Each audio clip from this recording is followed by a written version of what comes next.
Really pleased to welcome to the show Reform Councillor, future star, well, current star, I would say, Laila Cunningham. Hello, Laila. Hi, Kevin. How are you? I'm very, very well. Thanks for joining us. Well, look, can we kick off by talking about our old favourite, or shall I say our old unfavourite, the migrant crisis? Because I think it's worthy of discussion, because I'm getting really, really alarmed by this government doing absolutely nothing about a problem that is quite a crisis, that is quite clearly spiralling out of control. And all they're doing is paying it lip service. So, you know, we found out today this one in, one out nonsense, big deal. Turns out that, we've returned 26 migrants to France under that scheme. 26. Bearing in mind it was launched in early August. 26 in the best part of 3 months or 2.5 months. French have sent us 18. 26 back to France, 18 from France back here. Excellent, big deal. I mean, and that's supposed to be a deterrent. We're just spending a lot of money on a complete waste of time. Now, you have to set that against what happened last week. So we go back to last Saturday week when 895 came across. From that day, 7 days hence, from that previous Saturday to Friday just gone, that's 7 days inclusive, 2,143 illegal migrants came across the channel in the inaccurately named small boats. They're pretty big boats now, 100 people in them and all that. Then we had a quick break for bad weather. It was bad weather over the weekend. Yesterday, we've just got the figures in. Listen to this, the third highest number in a single day this year. A staggering 1,075 migrants came across the channel yesterday from France. We have a Home Secretary who talks tough but is doing nothing whatsoever about this, and a ludicrous Prime Minister who just says things like smash the gangs. It's alarming. It's alarming. And by the way, I'm hearing today, I have a good source on all this, and yesterday I posted that I'd heard around about 4 o'clock that more than 1,000 have come across, and I was right. Well, I'm hearing today we're probably talking about 200 to 300, so more today. And a government that is doing nothing. Shabana Mahmood says, I'm hard as nails, I'm tough. The Spectator called her the Terminator. Well, what is she doing?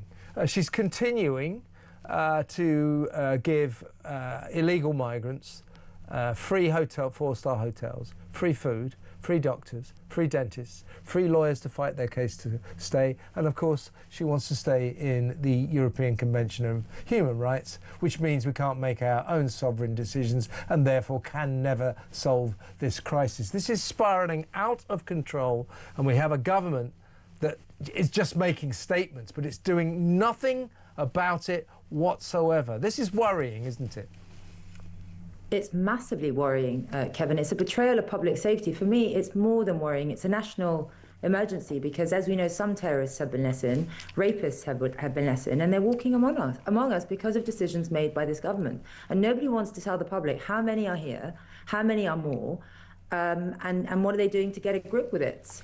And you're right, they don't have the guts to leave the ECHR because they value international relations and international treaties more than they value the safety of British people. And that's what's really, and that's where the betrayal is. They know there is a reason 9 or 1,000 men are getting on a boat every day or every other day to come from France to here. It's not because France is not safe. It's not because they're in danger of their lives. It's because they get everything they want here. They're in a horrible detention centre here. They get a 4-star hotel here. They get room and board and all-inclusive stay paid for by the taxpayer. And it's a huge betrayal. They're not tracked. Are they? No, they're not. I mean, this is half the problem. I mean, we'll talk in a little while about the legal migration crisis, which is, or probably worse, to be honest with you, when we're letting in the best part of 1 million every year people legally, loads of them not even bothering to work or anything like that. But illegal migrants, we're probably on course for maybe 60,000 this year, the biggest ever. So it's got worse and worse and worse under Labour. And let's not forget that little petulant Keir, on his first day in office, tore up the Rwanda scheme. Now, the Rwanda scheme, a lot of people had a lot of problems with it, but it was a deterrent. It was a deterrent. And yet, Kevin, why did that fail? That failed because the Conservatives at the time didn't have the guts to leave the ECHR. Yeah. Now that they're facing political collapse, suddenly they want to leave the ECHR. They had 14 years to do that.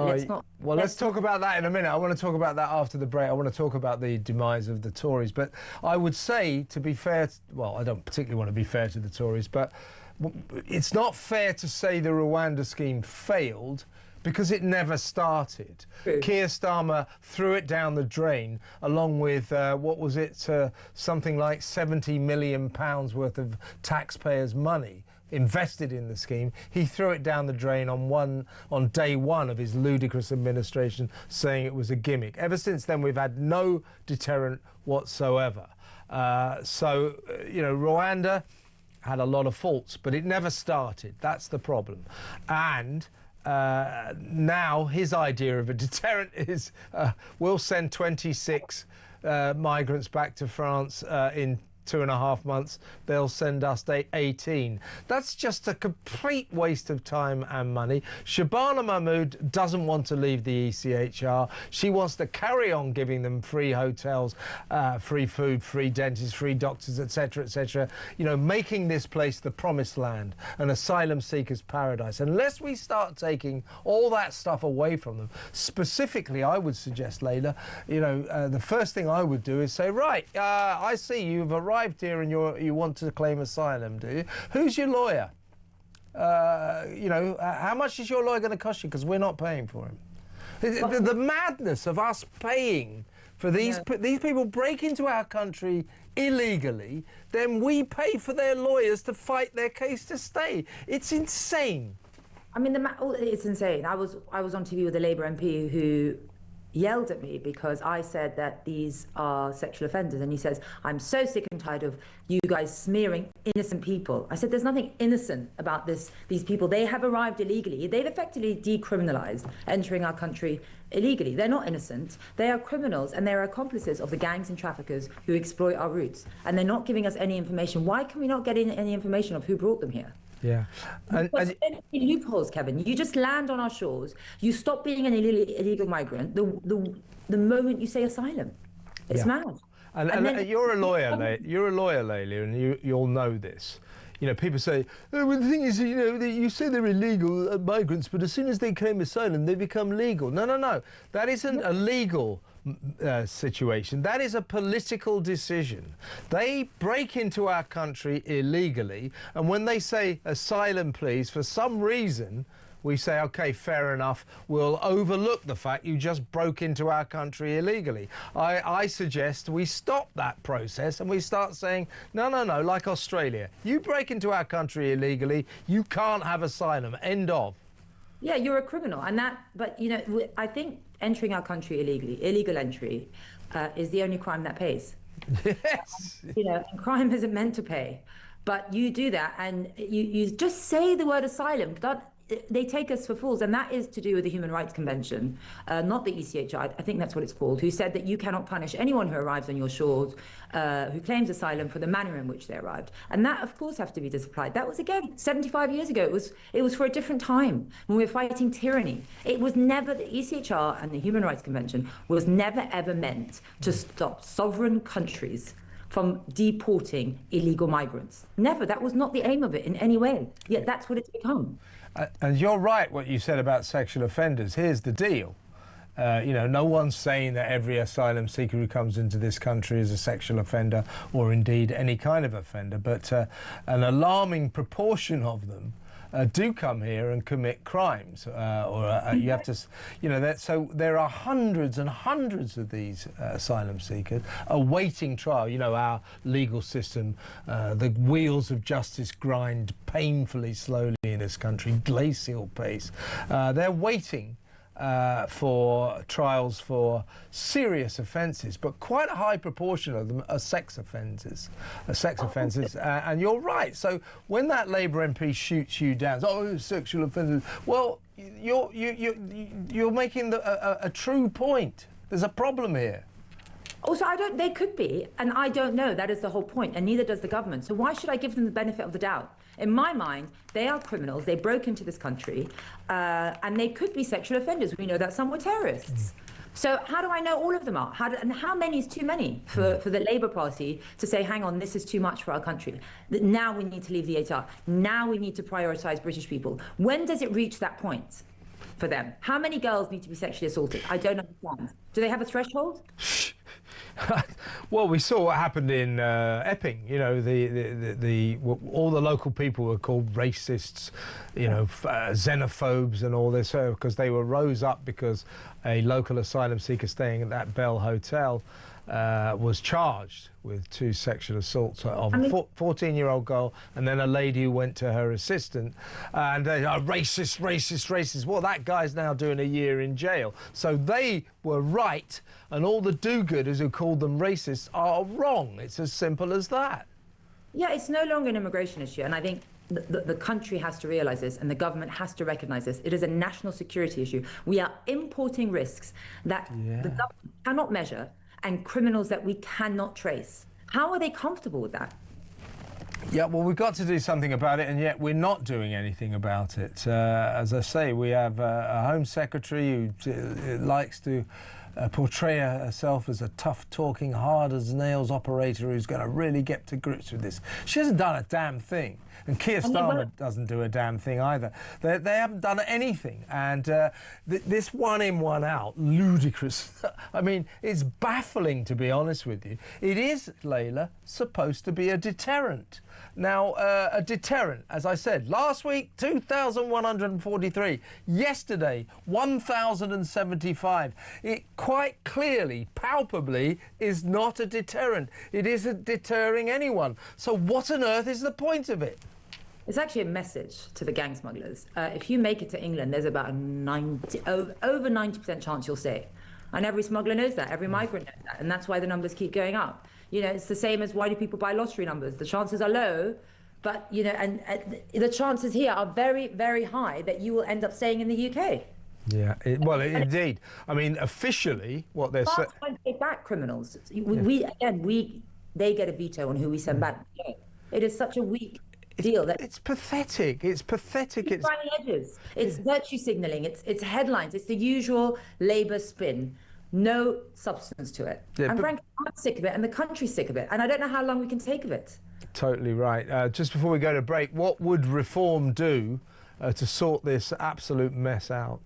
Well, we've always believed in our sovereignty. We would remove ourselves from the ECHR, from the European, from the Human Convention on, the Convention on Human Rights. I think it's European Convention of Human Rights. Yeah. There's also the Human Rights Convention. Yeah, you mean the refugee thing from '51 or whatever it is. Yeah. We would repeal the Human Rights Act. That was only, by the way, brought in by Blair to get closer to the EU, and it's through the Human Rights Act that ECHR is embedded in all our legislation. Yeah. But they also then, if that fails, they go to the modern slavery claims. That was, that legislation was brought in under Theresa May. And that is very difficult to prove and takes a very long time. And a very high percentage of those claims are approved. Yeah.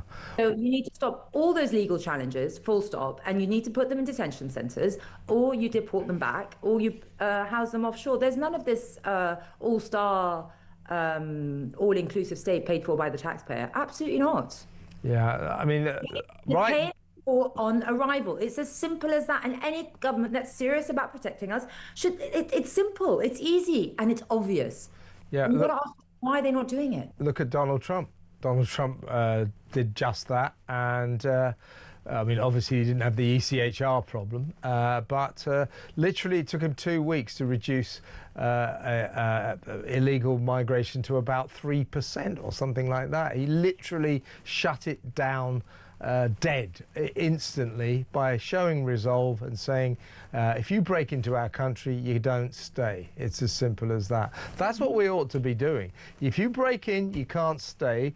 And if you think you have a great case for asylum, hire your own lawyer and pay for your own lawyer.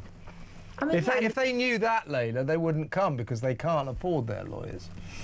No, of course they wouldn't come, and they wouldn't come if they didn't know they're going to stay in a hotel. And and eventually they'll win their asylum case. You know, the deal with France is a swap, and reform is clear.